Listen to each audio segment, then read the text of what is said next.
안녕하세요. 목수입니다.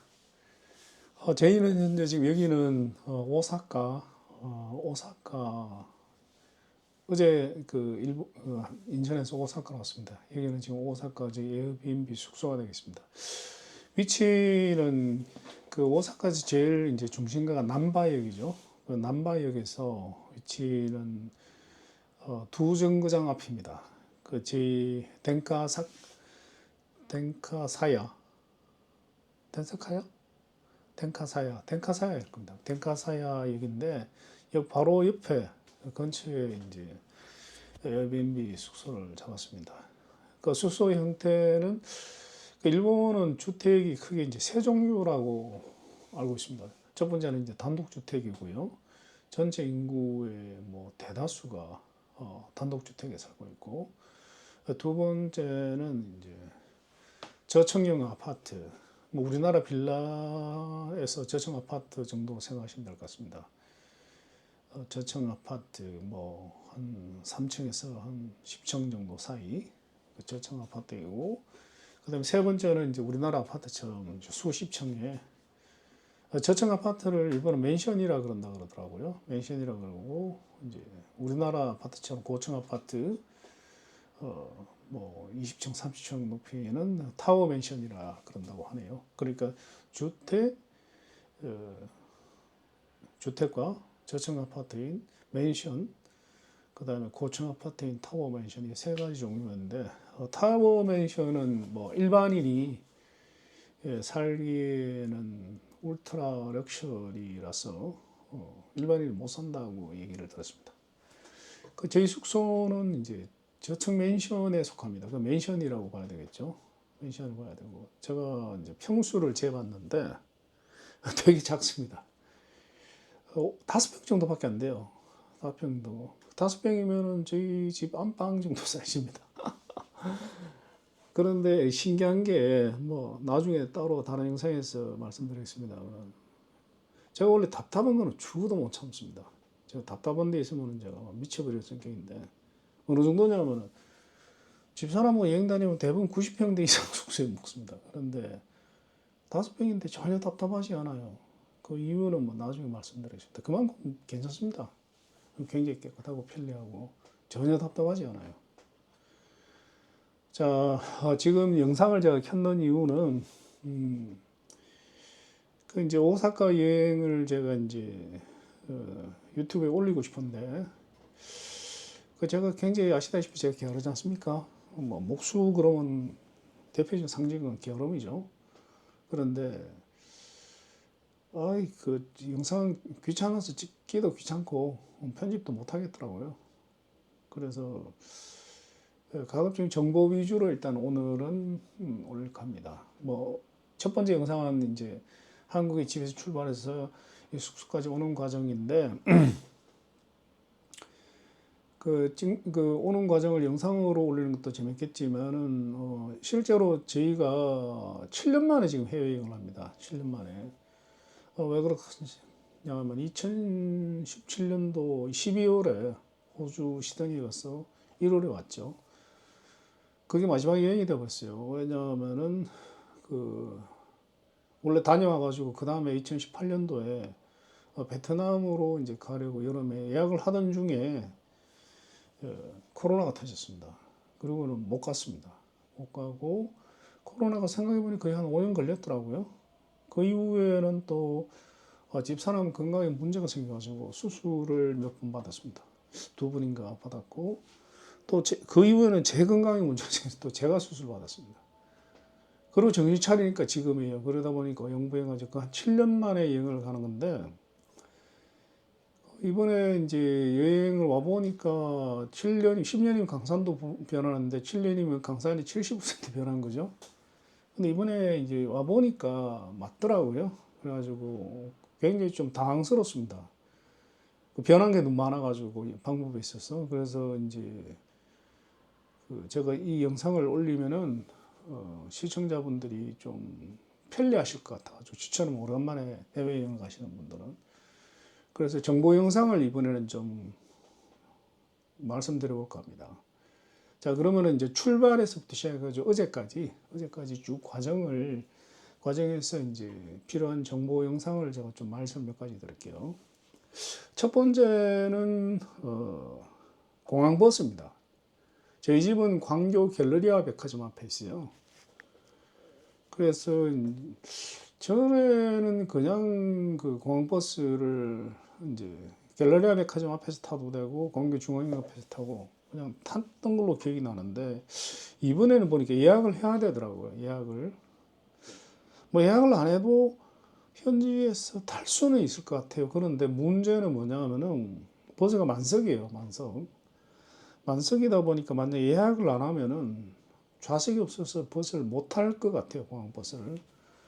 그래서 첫 번째 이제 정보는 공항버스는 반드시 예약을 해야 된다. 그래서 다행히 집사람 이제 다니는 교회 권사님이 그 예약을 안 하면 안 된다 그래가지고 저희가 부랴부랴 예약을 했죠. 근데 예약을 안 했으면 지금 비행기 놓칠 뻔했습니다. 왜냐하면 딱 탔는데 만석이더라고요. 그러면은 뭐 더 안 태워주잖아요. 입석이 없으니까. 그래서 공항버스는 반드시 예약을 하셔야 됩니다. 예약을 하시면 인터넷에서 예약을 하면은 이제 이제 QR 코드를 찍으시면 됩니다. 그래서 첫 번째 정보는 공항버스는 예약을 해야 된다 이겁니다.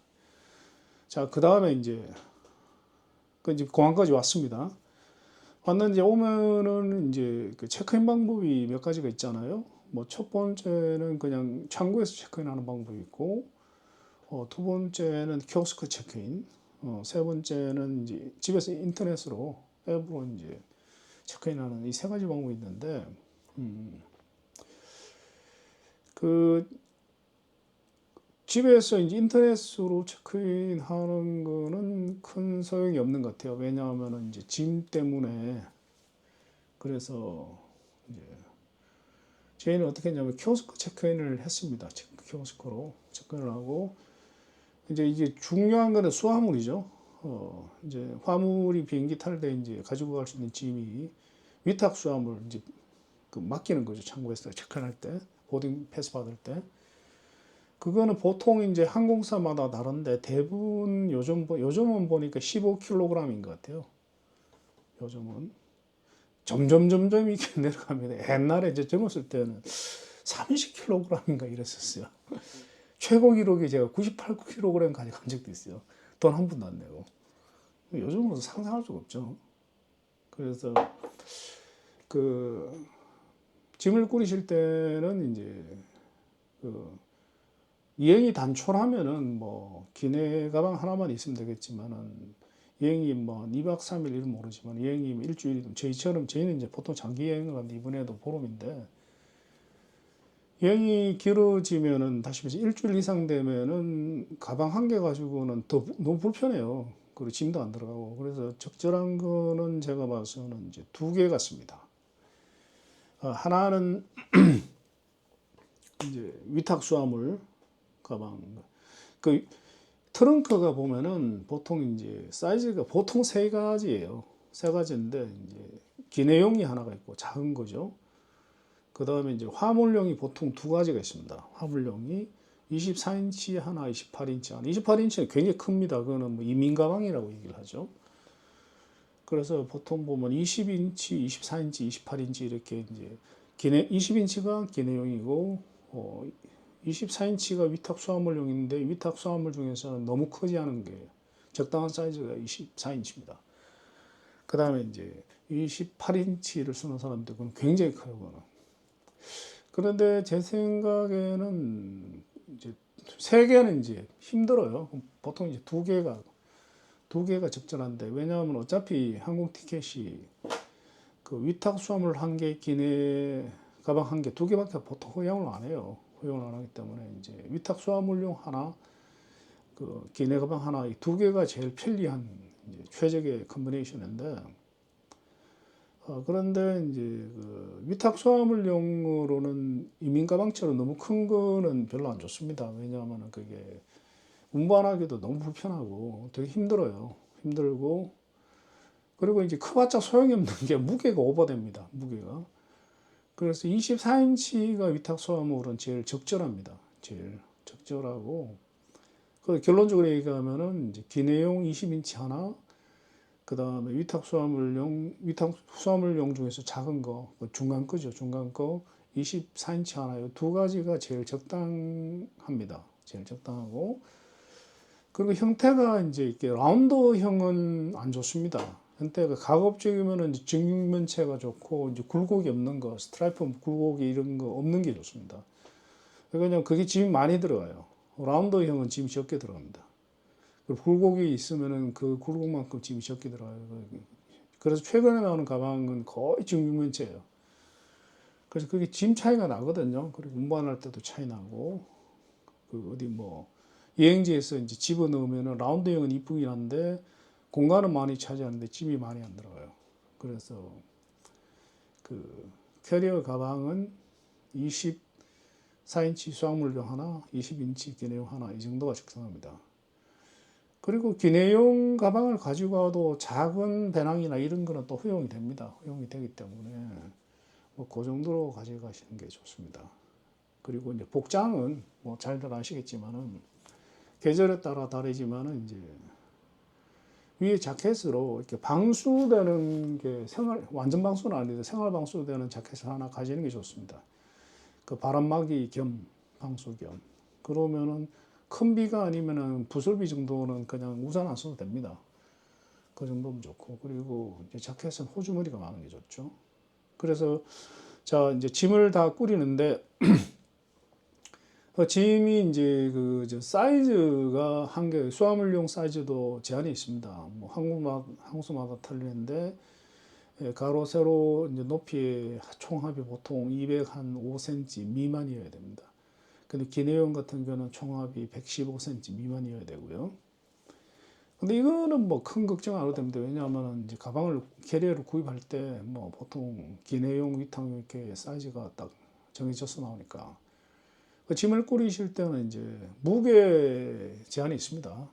그 공항에 가보면은 이제 막 이렇게 공항 바닥에 이렇게 안쪽에서 펼쳐놓고 막 짐 분리하는 사람들 항상 보죠. 그죠? 그게 이제 왜냐하면은 가방 한 개당 무게 제한이 있어서 그래요.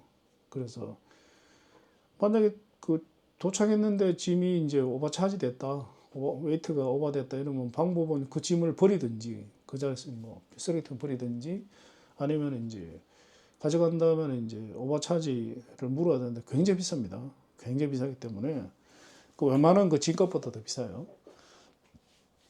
그래서 집에서 꼭 이제 무게를 측정하는 게 좋습니다. 저희는 이제 그 가지고 다니는데 이게 포터블 저울이 있어요. 그 인터넷 치면 나옵니다. 그거 굉장히 편리합니다. 그 이제 짐을 이렇게 걸어가지고 이렇게 드는 게 있습니다. 밑에 고리처럼 이렇게 걸어 들면은 이제 눈금에 이제 무게가 나옵니다. 그거를 늘 여행 때 가지고 다니는 게 좋습니다. 왜냐하면은 현지에 갔다가 돌아올 때도 뭐 똑같죠, 그죠? 선물 사고 이러면 이제 그 무게가 늘어날 수도 있죠. 그러면은 이제 이거 미리 이제 호텔에서 재보고 나오는 게 좋죠. 그거는 얼마 안 하니까 한 1, 2만 원 하면 삽니다. 가지고 다니시는 게 좋고요. 그 이제 위탁 수화물은 대부분의 경우에 15kg입니다. 15kg 이상 가져가면 안 돼요. 1인당. 그러게 이제 기내 가방 같은 경우는 이제 무게 총합이 10kg입니다. 10kg. 그래서 미리 측정을 해보고 오시는 게 좋습니다. 물론 이제 뭐 약간의 마진은 있습니다. 뭐 예를 들어가지고 뭐 15kg, 15.1kg 딱 되면 뭐 안 돼. 이거는 없습니다. 약간의 이제 창고의 승무원이 융통성이 있습니다. 그리고 이제 오면은 제 생각에는 이게 그 키오스크에서 그 체크인이 편리합니다. 키오스크 체크인이. 그 키오스크에 가가지고 뭐 여권을 이제 스캔을 딱 하면 이제 제 예약이 나오죠. 그럼 거기서 발권을 바로 받을 수 있습니다. 그 자리에서 좌석 지정도 되고. 그러고 난 뒤에 이제 항공사별로 그 위탁 수화물 창구가 따로 있는 경우가 있고 따로 없는 경우가 있습니다. 이번에는 이스타 항공 타고 왔는데 이스타 항공은 따로 없더라고요. 따로 있으면은 뭐 아시아나 대한항공 이런 데는 대형 항공사는 보통 따로 있으면은 그 보딩 티켓을 이미 받았으니까 거기 화물만 넣으면은 이제 체크인이 끝난 거예요. 그 줄 안 서도 되죠, 그죠? 근데 이스타는 이제 위탁 수화물 창구가 없더라고요. 없어가지고 혼이 났죠. 그래가지고 창구에 가가지고 이제 그, 그 창구로 가가지고 이제 창구로 갔습니다. 가가지고 이제 위탁수화물을 넣었는데 자, 여기 이제 크게 변했는 게 있습니다. 얼마 전에 부안공항에서 사고가 났죠. 대형 참사가 났습니다. 대형 참사가 났고, 이 자를 통해서 고인들의 명복을 빌고, 그리고 빕니다. 참 안타까운 일이죠. 그리고 또, 최근에 해외에서도 이제 항공사가 꽤 났습니다. 항공사가 원래 이렇게 많이 안 나는데, 근데 이제 그 이후에 또 어떤 사고가 있었냐면 항공사고가 이제 비행기 불이 났죠, 그죠? 다행히 이제 다친 사람 없습니다만 보조 배터리 때문에 불이 났다 그러더라고요. 그 왜 보조 배터리 때문에 불이 나냐면은 그 보조 배터리 이제 위에 USB 요죠. USB 이게 보조 배터리가 치고 USB 커넥터 있잖아요. 여기에 금속 조각이 들어가거나 예를 들어 금종이나 내지는 이런 거 그 금속 조각이 이제 끼면은 이제 쇼트가 됩니다. 그래서 불이 나는 거예요. 그래서 그 항공사 규정에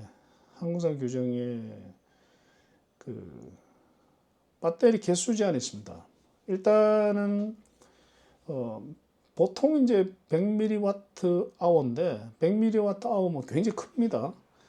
그러니까 예를 들어 어느 정도 2만 mAh짜리가 2만 mAh 보조 배터리가 74Wh예요. 그렇기 때문에 보통 이제 100 미만은 큰 문제 없습니다. 큰 문제 없고 그다음에 120에서 160 Wh는 창구에서 허락을 맡아야 됩니다. 항공사 창구에서 허락을 맡아야 하고 160 이상은 불가입니다. 그걸 아셔야 됩니다.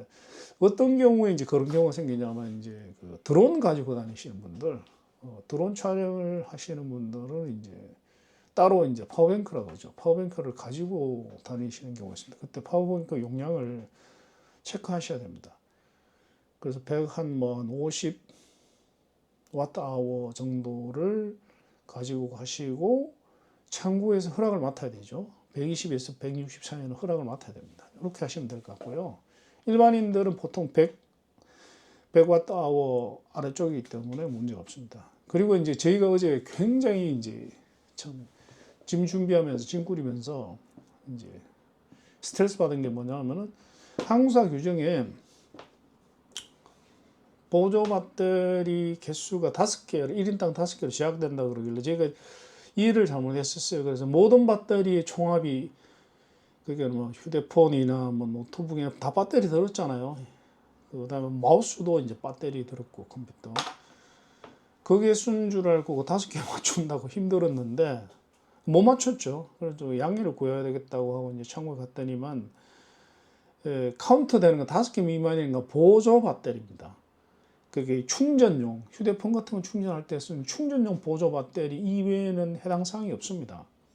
해당 사항이 없기 때문에 그래서 이제 전자제품에 내장착돼 있거나 이런 거는 그 카운트가 안 돼요. 카운트가 안 되고 충전용 보조 배터리만 5개 미만이니까 엄청나게 많이 가져갈 수 있는 거예요.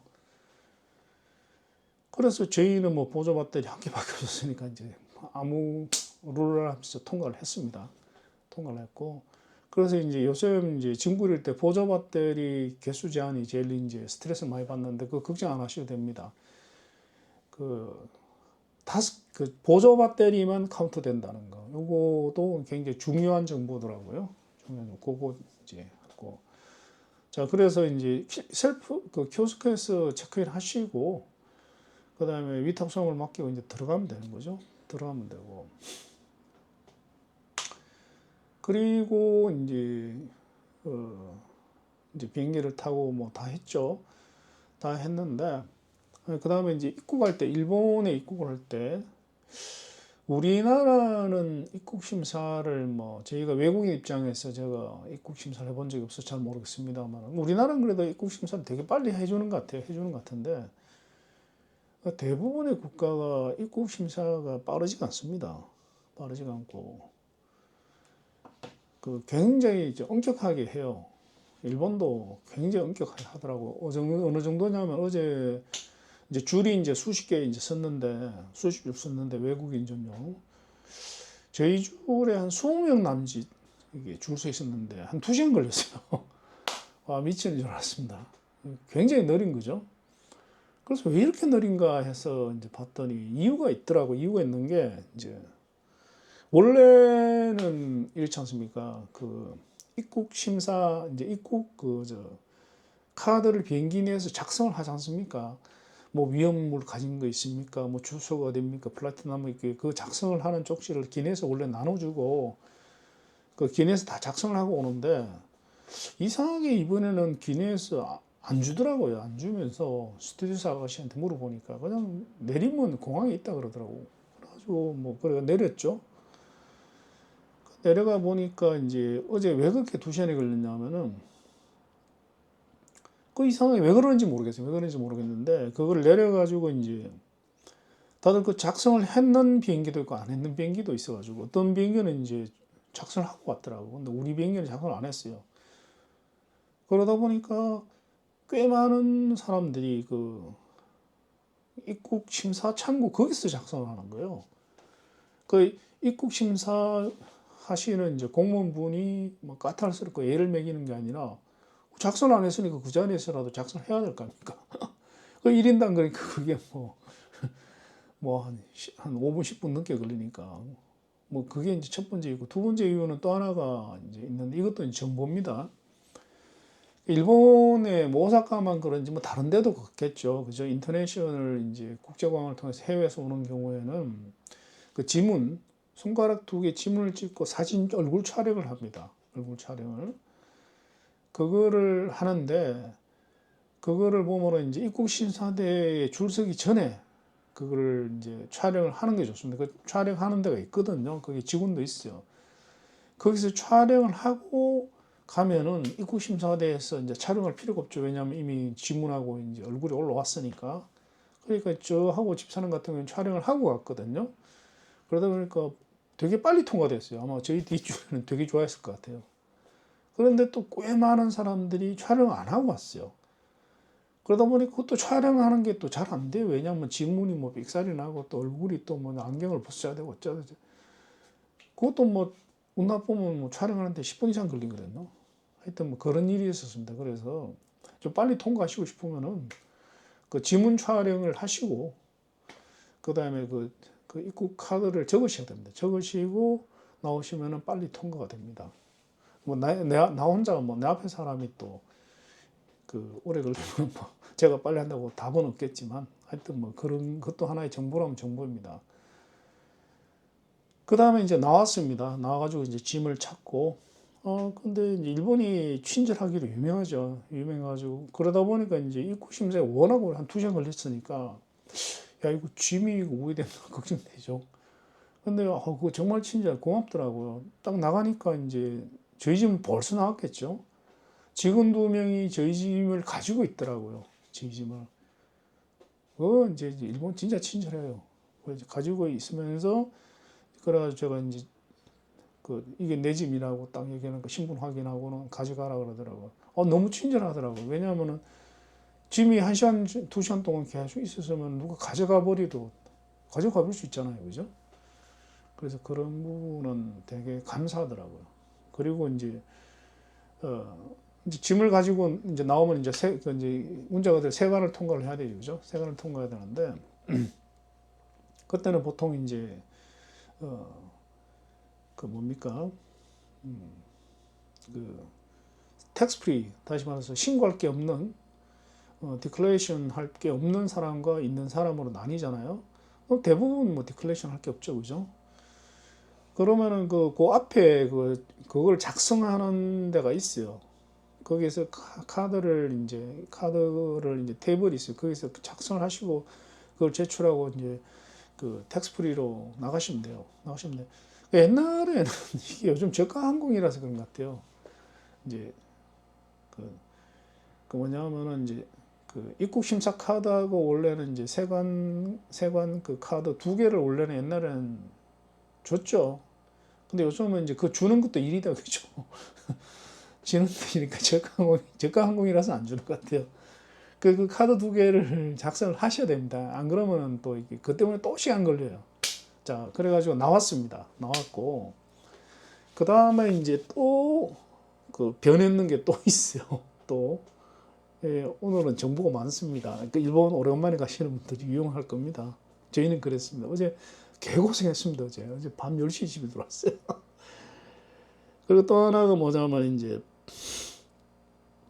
그 일본에 오면 대부분이 이제 캐시로 가지고 오잖아요. 현금으로. 엔화를 이제 그 은행 창구에 가지고 바꿔서 오죠. 뭐 저희 같은 경우에는 제가 원래 해외여행 다닐 때는 돈을 좀 여행을 갈 때는 저는 돈을 넉넉하게 쓰자는 주의입니다. 왜냐하면 스트레스 풀려고 와가지고 뭐 돈 뭐 아끼고 이러면 스트레스 받잖아요. 그래서 저는 뭐 여행 올 때는 돈을 그냥 물 수도 있습니다. 그냥 스트레스 풀려고 오는 거죠. 그래서 이번에도 뭐 돈을 꽤 많이 가져왔죠. 캐시를 한 50만 엔 정도 가지고 온 것 같아요. 혹시나 또 비싼 거를 사고 싶은 수가 있잖아요. 뭐 이렇게 또 뭐 시계를 사고 싶거나 예를 들면 그때를 위해서 가져왔고 그 다음에 이제 보통 이제 일본에는 그 얘기의 핵심이 뭐냐면은 일본에는 그 원래는 그걸 그 거의 현금을 썼죠. 옛날에는 거기까지는 하여튼 카드 쓰는 데가 많이 없었어요. 옛날에는 많이 없어가지고 그 현금을 이제 많이 썼는데 그래서 일본에 오실 때는 꼭 그 동전 지갑을 반드시 가지고 오셔야 돼요. 안 그러면 그 불편합니다.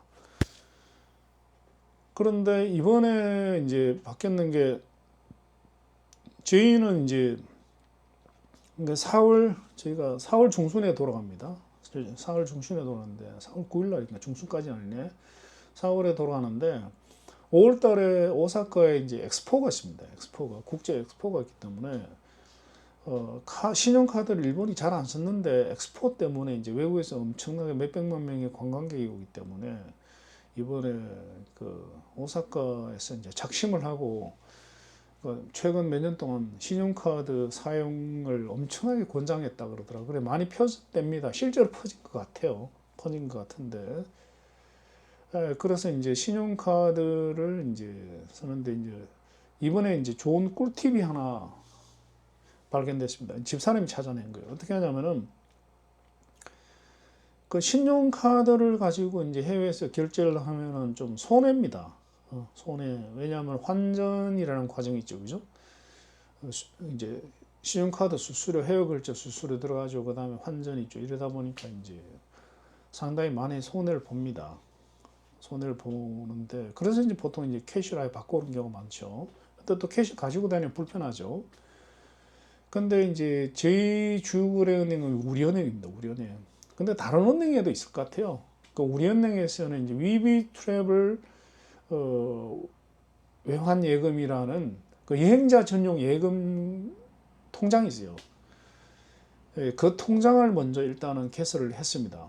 그 다시 말씀드린 위비 트래블 외환 예금 그 해외 여행 전용 외환 계좌입니다. 그걸 먼저 이제 통장 개설하고 그냥 앱으로 그 우리은행 앱으로 통장 개설이 됩니다. 뭐 정보만 입력하면 개설 착 돼요.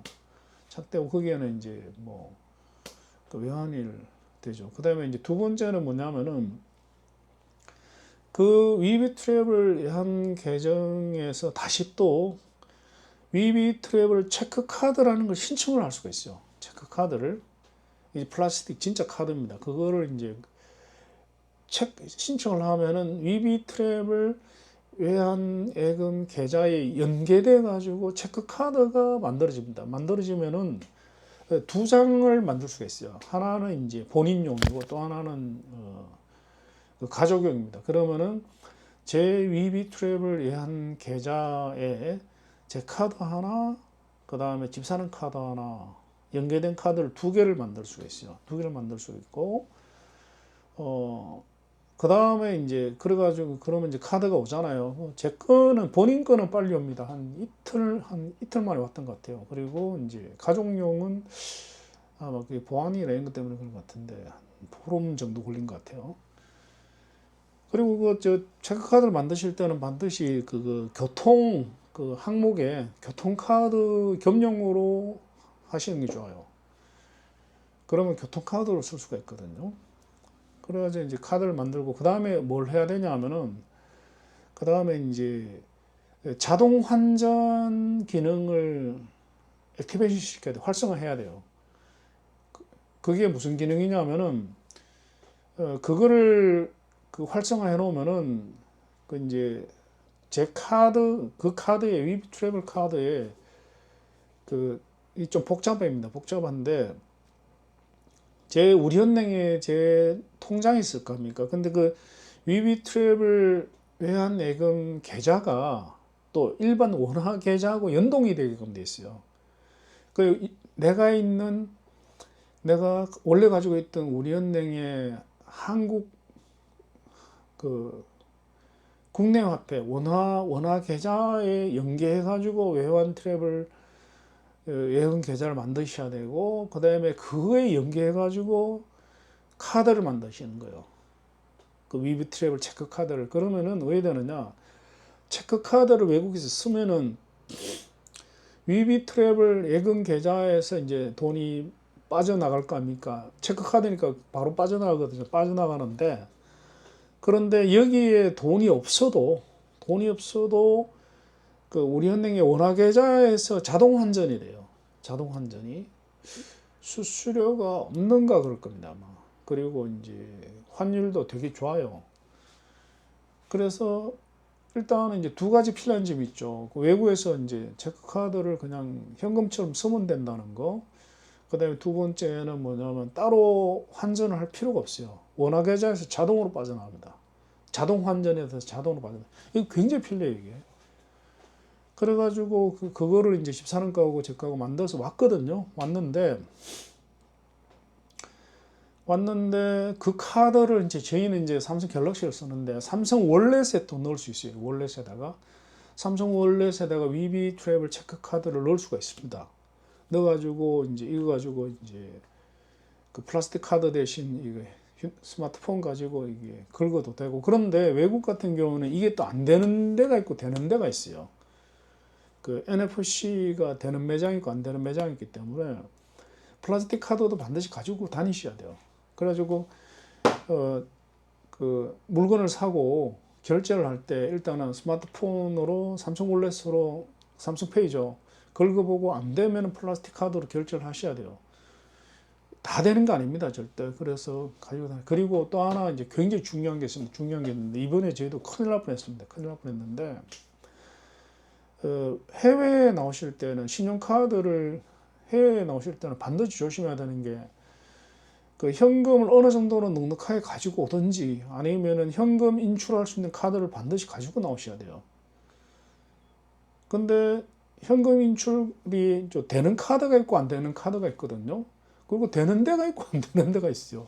그때 그 ATM기마다 다 다릅니다. 다 다르기 때문에 중요한 건 백업이 있어야 된다입니다. 그 현금이 모자라면은 현금이 넉넉하게 있으면은 제일 낫습니다. 왜냐하면 현금이 넉넉하게 있으면은 다른 문제가 생겨도 현금으로 대체를 하면 되는데 현금이 거의 없는 상태에서 예를 들어 가지고 내가 가지고 있는 카드가 목통이 되면 큰일 나는 거예요. 그죠?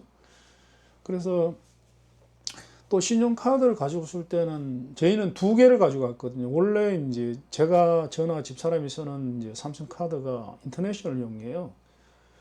그래서 해외에서 사용 가능한 카드거든요. 가능한 카드이기 때문에 그 카드하고 위비 트래블 카드하고 두 개를 가져갔습니다. 그 둘 중 하나가 안 되면 다른 카드를 쓰려고. 그래서 이제 신용카드 그다음에 현금 그다음에 카드 두 개 요렇게 가지고 오시는 게 제일 낫습니다. 그래야지만이 어느 하나가 문제가 됐을 경우에 다른 게 뭡니까? 대치가 가능하죠. 그리고 이제 이 신용카드로 반드시 뭡니까? 돈을 인출할 수 있도록 해야 돼요. 그래서 저 같은 경우는 이제 우리은행에 돈이 있는데 우리은행을 이 가지고 돈을 찾을 수가 있거든요. 그것도 굉장히 중요합니다. 생각해 보시죠. 해외에 왔는데 돈이 결제가 안 돼. 카드도 안 먹고 현금도 있거나 하면 집에 가야 되는 거잖아요. 큰일 나는 거죠. 진짜 큰일 납니다. 그래서 이것도 굉장히 중요한 정보더라고요. 자, 그래서 이제 그걸 준비해서 왔습니다. 왔는데 드디어 이제 오사카 공항에 내리고 이제 입국 수속도 했습니다. 하고 난 뒤에 그 다음에 이제 숙소인 덴카차역까지 와야 되는데 이제 뭐 오는 방법은 뭐 여러 가지 있겠죠. 여러 가지 있는데 아시다시피 그 간사이 공항이 그 바다에 있습니다. 바다에 자그마한 섬에 있죠. 그래서 이제 철도로 이렇게 오는데 이제 뭐 완행도 있고 뭐 급행도 있고 뭐 여러 가지 있는데 그 완행은 너무 느리죠. 완전히 역을 수십 개를 써야 되니까 너무 오래 걸립니다. 너무 오래 걸리고 그리고 이제 특급은 또 너무 비쌉니다. 너무 비싸기 때문에 이제 저희는 공항 급행 그 특급하고 급행하고는 다르더라고요. 공항 급행이 이제 중간쯤 됩니다. 중간쯤 되는데 이제 그 특급은 한 방에 쭉 가는 거고 급행은 이제 공항 급행입니다. 그 공항 급행 이렇게 치시면 됩니다. 공항 급행으로 이제 오는데 그러면은 이제 역 한 대여섯 개마다 하나씩 써요. 큰 역만 쓰는 거죠, 그죠? 그래서 총 왔는 시간이 뭐 1시간 정도, 1시간까지는 아닌가? 뭐 그 1시간 정도 온 것 같아요. 1시간 정도. 1시간 정도 왔는데 그 정도면은 괜찮습니다. 그리고 가격은 되게 저렴하죠. 뭐 990엔이니까 우리나라 돈한 9,000원 정도밖에 안 하는 거예요. 9,500원. 그래서 뭐 공항에서 이제 숙소까지 가는데 비용 9,000원이 뭐 진짜 싼 거죠, 그죠? 그럼 뭐 전세 우리나라보다 싸잖아요. 우리나라 더 할걸요 아마 얼마 하는지 모르겠는데. 그래서 그거 타고 오면 되는데 여기서 또 꿀팁. 오늘은 팁만 쭉 얘기하겠습니다. 꿀팁은 뭐냐 하면은 그 이제 뭐 외국에서 해외여행을 할 때 보통 보면은 이제 공항에서 숙소까지 가는데 이제 그 가는 방법 찾는 미리 이제 보통 검색을 많이 해서 오죠. 뭐 예를 들어 여행 책자나 뭐 인터넷 이런 데서 검색을 하는데 사실 그럴 필요 없습니다. 이제 제가 사용하는 꿀팁을 공유를 할게요. 구글 지도를 쓰시면 됩니다. 그래 해외에서 국내로 올 때는 제일 중요한 거는 저는 옛날부터 그랬어요. 옛날부터 그 로밍이 대단히 비쌀 때도 저는 그 정한되면은 현지 유심을 구입을 못하면은 로밍을 반드시 저는 했어요. 로밍하면 하루에 뭐 10,000원 이상이 그런데 왜냐하면은 왜 반드시 했냐면은 그 해외여행을 할 때는 스마트폰으로 인터넷을 쓸 수 있고 없고는 해외여행의 이제 편리성의 차이가 수천 배 차이가 납니다. 그래서 반드시 하셔야 돼요. 저희도 이번에 이제 그 무한요금제로 5G 무한요금제로 지금 왔거든요. 그리고 어마어마하게 빨라요 이거. 일본이 옛날에 엄청 느렸는데 이번에 뭐 깜짝 지금 한국보다 더 빨라 이거 한국보다. 같은 5G인데 우리나라는 좀 뽀복대는 5G인데 이게 진짜 5G야. 굉장히 빨라요. 깜짝 놀랐습니다. 그래서 이제 스마트폰에 인터넷이 반드시 개통되게끔 준비를 하셔 오시는 게 굉장히 중요합니다. 그러면은 이제 그 현지에 딱 가면 그다음부터 천국이 펼쳐지거든요. 완전히 한국하고 똑같습니다. 전혀 불편할 게 없어요. 그래서 이번에도 그렇게 했는데 자 그러면 어떻게 하냐면은 미리 교통편 확인할 필요 없습니다. 그 확인 왜 해? 내가 내일 지금 예를 들면 오사카 성을 가고 싶다. 오사카 천수각을 가고 싶다. 이러면은 미리 뭐 사전에 뭐 어디로 타야 되고 필요 없습니다. 필요 없고 그냥 구글 지도에서 오사카 천수각을 검색하고 그 다음에 우리나라 그 네이버 지도 카카오 맵하고 똑같습니다. 네이버 지도나 거기서 보면은 걸어갈 것인가 자전거 타고 가신가 뭐 버스 지하철이 있습니다. 그걸 클릭을 하면은 쫙 나옵니다. 그 지도가 쫙 나오고 그다음에 이제 노선이 쫙 나와요. 그 중에 하나 선택을 하면 돼요. 그러면 쭉 보면은 이제 어제 거기에서 공항에 내리자마자 바로 휴대폰 켜고 인터넷 살리고 그 인터넷 살리고 5G 그 데이터 통신 살리고 난 뒤에 바로 이제 제 숙소 주소 한국에서 저 구글 지도에 제가 저장해 놨거든요. 저장해 놓고 그 다음에 이제 그 클릭을 하면은 이제 그 경로가 나오잖아요. 경로가 나오면은 그 중에서 쭉 찾으니까 가격대 성능비가 그 공항 급행이 제일 낫더라. 그 딱 클릭을 하면은 바로 뭡니까? 어디서 타는지 뭐 그저 뭐 플랫폼까지 다 나옵니다. 그 플랫폼 1번이나 2번 플랫폼으로 가라 그러더라고요. 그럼 가가지고 그냥 편하게 타고 왔죠. 그래서 구글 지도를 쓰시면 돼요. 그게 제일 나아요, 그게. 그리고 이제 팁을 구글 지도하고 연계된 팁을 말씀드리면은 어떻게 하냐면은 한국에서 출발하시기 전에 예, 제가 그때 플라이트 시뮬레이터로 지난 동영상에 플라이트 시뮬레이터로 해외여행 답사하는 방법에서 제가 구글 지도 사용법을 설명을 드렸습니다만은 한국에서 이제 구글 지도에서 이제 그 저장 폴더를 하나 만드시면 돼요. 예를 들면 오사카 여행 그리고 저장 폴더를 하나 만드시고 그 다음에 구글 지도에서 이제 오사카 이번 여행에서 가고 싶은 곳을 검색을 해가지고 그 저장 폴더에 다 넣어놓으십시오. 저장을 그 폴더에다가 저장을 해놓으면 되거든요.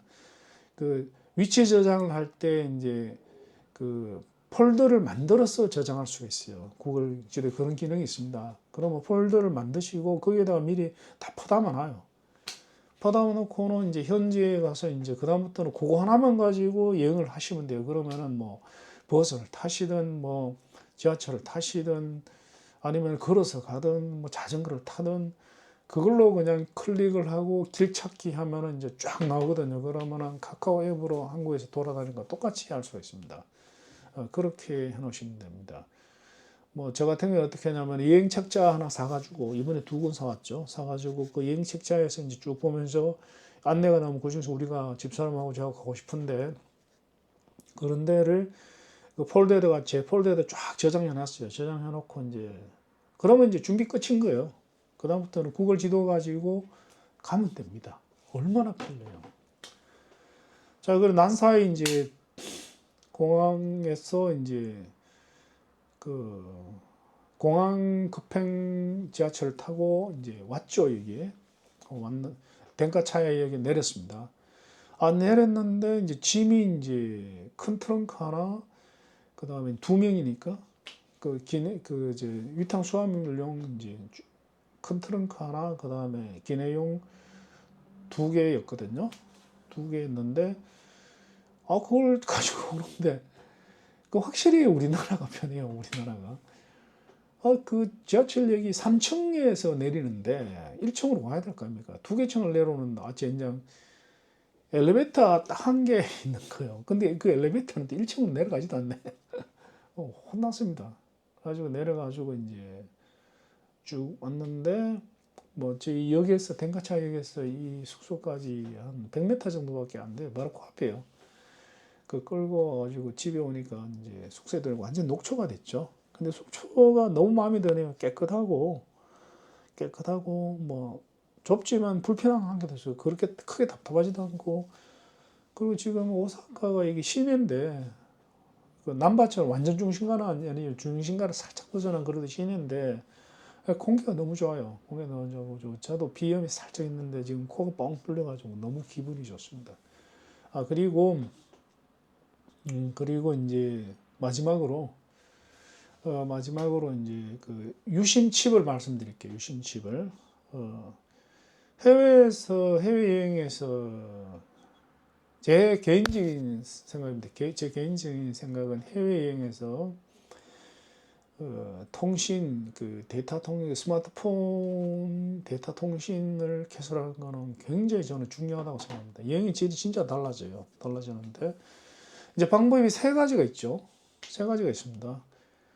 첫 번째 방법은 뭐냐면은 이제 뭐 KT든 아니면은 뭐 다른 네트워크 U+ 이런 다른 통신사든 SK든 간에 로밍 서비스를 받는 경우가 있죠. 그게 편리하기는 제일 편리합니다. 그게. 그런데 문제는 비싸죠, 그죠? 비쌉니다. KT 같은 경우나 뭐 이제 해외 로밍을 하면 하루에 10,000원 하나요? 15,000원 하나요? 만 원 정도 할 겁니다. 아마 만원 약간 넘는 걸로 알고 있는데 그러면은 보름이면은 15만 원이에요. 15만 원. 근데 옛날에는 뭐 어쩔 수 없이 저는 했습니다. 예를 들어 미국 가가지고 한 2달 있으면은 60만 원 옛날에 냈어요, 진짜. 왜냐면은 그거를 하는 게 좋으니까 60만 원 내고 다니고 이랬는데 요즘은 뭐 그렇게까지는 안 되죠. 그래서 자동 로밍을 하는 방법이 있고, 그다음에 두 번째 방법은 뭐냐면은, 두 번째 방법은 현지 유심을 사는 거예요. 현지 유심을. 그 KT, 우리가 한국에 살면서 KT 유심을 살 때 마찬가지로 현지 유심을 사는데, 그 현지 유심을 사는 방법은 두 가지예요.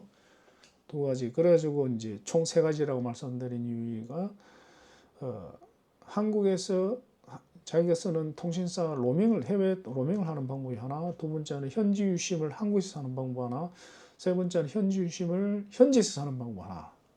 자, 그 이제 두 번째, 세 번째를 말씀드릴게요. 현지 유심을 현지에서 사면은 이제 어떤 장점이 있냐면은, 이제 현지 유심 현지에서 사면은 이제 음성 통화도 되고, 이제 번호를 아예 하나 주죠, 그죠?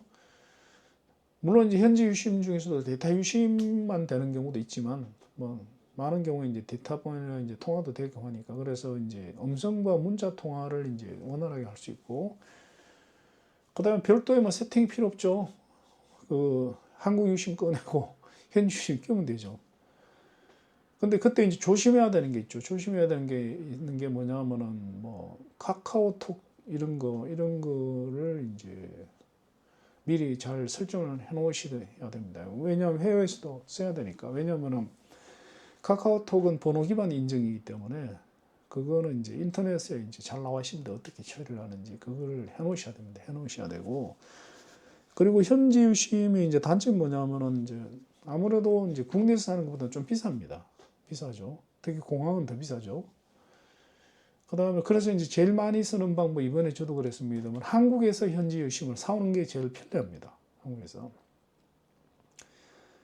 그래서 저는 뭐 어디를 가든, 호주를 가든 유럽을 가든 미국을 가든 이제 한국에서 이제 방문지에 유심을 사가지고 한국에 다 팝니다. 이제 그렇게 가져가는데, 그 옛날에는 이제 유심이었죠. 옛날에는 플라스틱 카드, SD 카드, 마이크로, 이제 T플래시 같은 그런 거였는데, 이제 갤럭시 24부터인가 e심이라는 게 생겼죠. e심. 물리적인 그 카드가 아니라 데이터 카드인 거예요. 데이터 카드인 거예요. 그 휴대폰 안에 e심 그 칩이 있습니다. 그 칩 안에다가 이제 데이터만 써놓는 거죠. 그죠? 그래서 뭐 일본 같은 경우는 이번에 오면서 보니까 뭐 도시락이라는 데서도 팔고, 그다음에 말톡이라는 데서도 팔더라고요. 근데 뭐 그 말톡이라는 데서 이제 많이 사는 모양이더라고요. 그래서 저도 뭐 어차피 난 모르니까 말톡을 샀는데, 이거 조심하셔야 됩니다. 조심하셔야 되는 게, 일본에는 이제 통신사가 이제 소프트뱅크가 있고, 이제 뭐 도코모입니까? 도코모가 있죠, 그죠? 그런데 이제 소프트뱅크를 뭐 많이들 쓰죠. 저도 이번에 소프트뱅크를 샀습니다. 그래서 보면은 유심을 살 때 이제 하루에 이제 1기가, 2기가 이렇게 데이터 기가를 이제 정해놓고 파는 유심이 있고, 하루에 뭐 예를 들어 2기가씩 뭐 이런 식으로. 그 다음에 이제 데이터 무제한, 뭐 마음껏 쓰시오, 제약 없이 쓰시오, 이제 유심이 있는데, 저는 무조건 마음껏 쓰시오입니다. 뭐 데이터 이제 스트레스 받아가지고 못 쓰겠더라고요. 뭐 1기가 뭐 이게 달랑 몇 기가 남았냐 이러고 귀찮아요. 저는 뭐 무조건. 그리고 안 비싸요. 안 비싸. 제가 보름 15일짜리를 소프트뱅크 5G 무한요금제 유심을, 데이터 유심을 15일짜리를 샀는데 5만 원밖에 안 해요. 49,900원이니까 5만 원의 데이터는 마음껏 쓰시오. 얼마나 싼 겁니까? 그래서 그걸로 했습니다. 그걸로 했는데, 그 후기를 읽어보면은 이제 별이 5개 아니면 1개예요. 그 이유가 뭐냐면은, 이게 설정이 대단히 복잡합니다. 설정이 굉장히 복잡하고 조심해야 돼요. 잘못하면 이제 요금 폭탄 맞겠더라고요, 보니까. 왜냐하면은 설정이 제대로 됐거니 해가지고 데이터를 무한대했는데 알고 보니까 그게 로밍이었던 것이야. 이런 식으로 될 수가 있는 유심이에요. 그래서 그거를 이제 설정 자체도 되게 까탈스럽고 되게 복잡해요. 그래서 아마 제 생각에는 그 설정이 제대로 되면은 이제 되게 편해요. 지금 저희는 설정이 제대로 된 것 같습니다. 뭐 제가 엔지니어다 보니까 이런 거는 잘 하죠. 저도 머리 아프더라고요. 그런데 제가 짐작하는데 설정이 너무 복잡해가지고 설정을 제대로 못 하신 분들이 되게 많을 것 같아요. 그럼 설정을 못하면 어떤 현상이 일어나냐? 첫 번째 현상은 아예 안 되는 거죠. 아예. 근데 제가 봤을 땐 차라리 아예 안 되면 좋아요. 아예 안 되면은. 제일 문제는 뭐냐면은 어중간하게 안 되는 거예요. 되긴 되는데 막 끊어졌다, 연결됐다. 이게 세팅이 이제 워낙 복잡하기 때문에 뭔가 세팅이 잘못되면은 이제 끊어졌다, 뭐 붙었다, 미루고 난리, 이거는 되고 저거는 안 되고 이럴 거거든요. 이제 그런 경우에는 뭐 진짜 골치 아프죠. 제일 문제는 뭐냐? 나는 제대로 된 줄 알고 있었는데 예를 들어 가지고 알고 보니까 이제 그 말톡 소프트뱅크 유아심을 쓰고 있는 게 아니라 집에 와서 보니까 요금이 60만 원이 나온 거예요. 예를 들면은 알고 보니까 해외 로밍이 되는 걸 모르고 유심을 썼는 줄 알고 그런 경우가 생기겠더라고요. 그래서 그 굉장히 조심해야 될 것 같아요. 그리고 또 하나 이제 놀랐는 게 뭐냐. 옛날에는 일본에서 일본 현지 유심을 쓰면은 이제 그 일본 현지의 번호를 하나 받는 거하고 똑같기 때문에 문자 데이터 다 됐거든요. 통화하고 문자가 다 됐어요. 그런데 이번에는 보니까 현지 유심은 그 현지에서 일본 와서 사는 건 모르겠는데 한국에서 사는 거는 데이터 유심밖에 없어요. 음성 통화 안 됩니다. 음성 통화 문자는 안 됩니다. 옛날처럼 음성 통화와 문자가 되는 유심은 없더라고, 안 팔더라고요. 그게 아마 이심으로 바뀌어서 그런 것 같아요. 그래서 이제 유심을 제대로만 세팅하면은 괜찮은 것 같아요. 세팅이 어렵습니다. 그 원리가 어떠냐 하면은 이제 이런 것 같아요. 원리가 그 데이터 통신은 인터넷이죠. 인터넷 데이터 통신은 이심이죠. 이심으로 하고 그 다음에 이제 그거는 저 뭐냐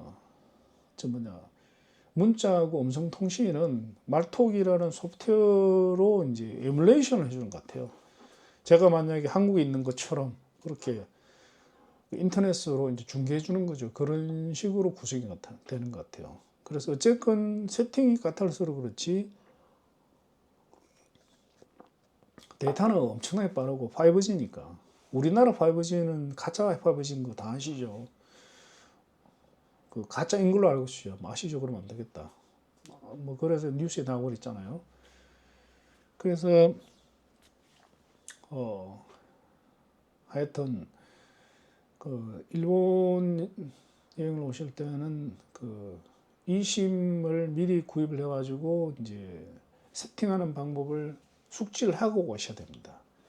그 세팅을 할 때 그 인천공항에서 출발하기 전에 세팅해야 될 게 있고 그 다음에 일본에 와서 세팅해야 될 게 있고 이렇거든요. 그런 거를 잘 하셔야 됩니다. 아니면 그렇게 이제 그걸 숙지하지 않고 가서 하면은 낭패 보는 수가 있습니다. 자, 하여튼 뭐 파란만장하게 들어왔으면 이제 뭐 그 일단은 말씀 맺기 전에 잠시 저기 그래도 일본 왔는데 일본 경치 봐야 한다겠습니까? 집 앞에 에어비앤비 숙소 앞에 잠시 보여드릴게요.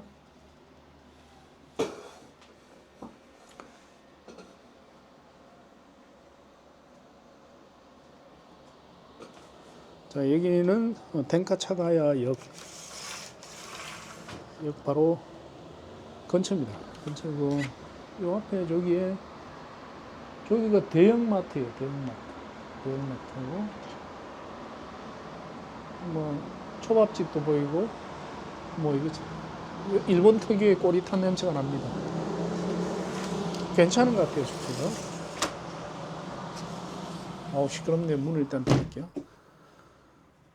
자, 여기가 부엌입니다. 부엌이고 전자레인지 있고 그다음 냉장고 있고 그다음에 이거 싱크대입니다. 싱크대고 일본 사람들 이거 참 머리 좋은 것 같아요. 이게 내리면은 또 가리죠, 그죠? 조만한 가스레인지 있고 그리고 이제 쓰레기통입니다. 쓰레기통. 여기가 거실입니다. 식탁 있고 뭐 커피포트 이런 거 있고 여기에 보면은 이제 이게 아울렛 멀티탭 이거는 제가 가지고 온 겁니다. 이거는 제가 가지고 온 거고 여기가 이제 침실입니다. 침실. 조그마한 화장대가 있고, 저 맞은편 보는 게 저게 이제 붙박이장입니다. 저기 짐이 많이 들어갑니다. 저기 옷하고 다 들어갔습니다. 트렁크까지 다 들어갔습니다. 그리고 스마트 TV가 있습니다. 큽니다. 이거 한 50인치 정도 돼요. 현관이죠. 현관이고, 이제 여기가 세탁실입니다. 세탁실. 세탁실에는 뭐 여러 가지 뭐 수건 같은 거 놔두면 되고, 여기가 일본은 유럽하고 똑같습니다. 똑같아가지고 화장실하고 욕실이 분리가 돼 있어요. 여기 화장실이고, 화장실 위에는 뭐 휴지 같은 거 소모품들 놔두면 되고, 변기옆에 그것도 있습니다. 저 뭐냐 비데도 있습니다. 비데도. 우리나라에 비데가 굉장히 없는 집이 없죠. 근데 제가 알기로는 비데를 맨 처음에 쓰기 시작한 게 일본인 걸로 알고 있어요. 일본이 아마 비데 원조일 겁니다. 그 전자식 비데. 그 수동 비자는 미국에 유럽에 옛날부터 있었어요. 거의 한 100년 전부터 있었죠. 이게 화장실인데 욕조가 대단히 작습니다. 근데 굉장히 편리해요. 자, 이렇게 해서 간단한 숙소 소개를 마치고, 자, 이 숙소가 관찰하면 진짜 재밌습니다. 그리고 딱 나오자마자 이게 이렇게 이 숙소가 너무너무 재밌기 때문에 나중에 제가 일본 사람들 이 숙소를 모델해 가지고 일본 사람들의 그 재밌는 가옥 구조를 따로 제가 영상을 만들어서 올리겠습니다.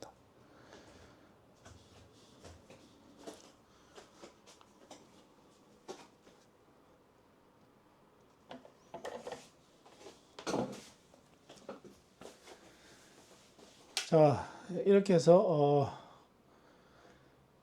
저희 부부는 오사카에 잘 도착했습니다.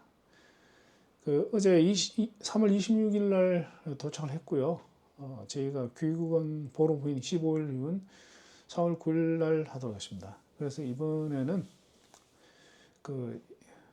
매일매일 가급적 매일매일 영상을 좀 올리도록 하겠습니다.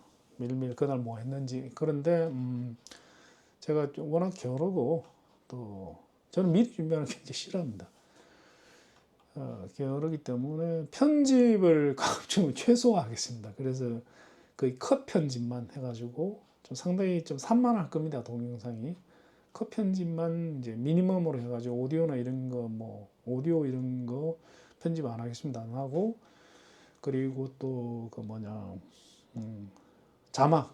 자막도 올리지 않겠습니다. 그리고 그 부분은 미리 양해를 좀 부탁드리겠습니다. 자, 그러면 여기에서 오늘 영상을 맺도록 하겠습니다. 내일 뵙도록 하겠습니다. 감사합니다.